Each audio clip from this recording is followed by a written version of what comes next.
CM Mohan Yadav शुक्रवार को दशहरा मैदान स्थित प्रदेश स्तरीय पंचायत सचिव सम्मेलन में शामिल हुए। इस दौरान सीएम मोहन यादव ने प्रदेश के सचिवों के लिए सौगात का पिटारा खोल दिया। जहां एक और सीएम मोहन यादव ने सचिवों को अब 7वें वेतनमान के तहत सैलरी का भुगतान करने का फैसला किया है, तो वहीं रिटायरमेंट की उम्र में भी 2 साल बढ़ोतरी करने का ऐलान किया है।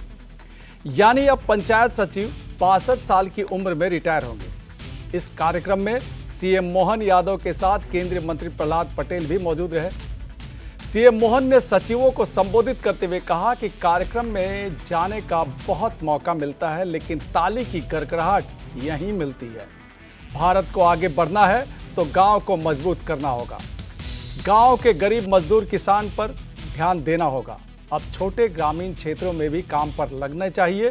पंचायती राज के काम की धुरी पंचायत सचिव हैं, या यूं कहें कि सचिव ही पंचायत की आत्मा है।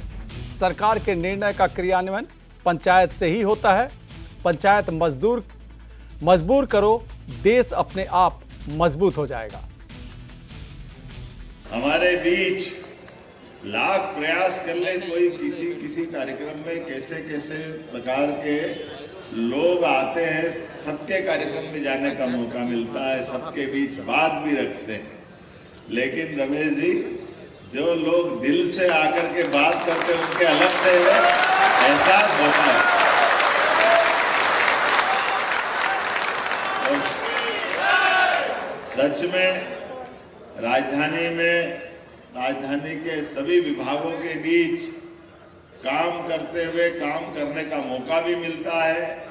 और हमारे लिए तो ये भगवान की दया है। भारत के अंदर सच्चे अर्थों में भारत की आत्मा गांवों में विश्वास करती है, गांव के माध्यम से देश को जानती है।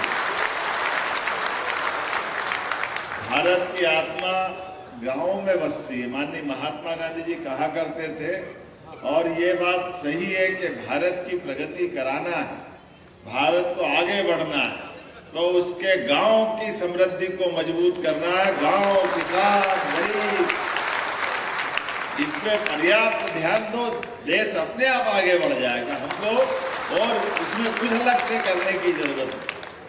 यद्यपि हमको कल कारखाने से भी आवश्यकता है, हमारे सभी प्रकार के जीवन के सब क्षेत्रों में गौर करने की जरूरत है। बेरोजगारों के हाथ में काम दे करके उनसे उनकी क्षमता योग्यता के बलबूते पर उनको अपने सपनों को साकार करने के लिए सरकार वहां भी मदद करती है। लेकिन ये सारे कारखाने भी हमारे छोटे छोटे ग्रामीण अंचल में भी लगे तो अपने आप देश प्रदेश आगे बढ़ जाएगा। इसलिए हमने अपनी सरकार के गठन के बाद यशस्वी प्रधानमंत्री श्रीमान नरेंद्र मोदी जी का जोरदार अभिनंदन करें।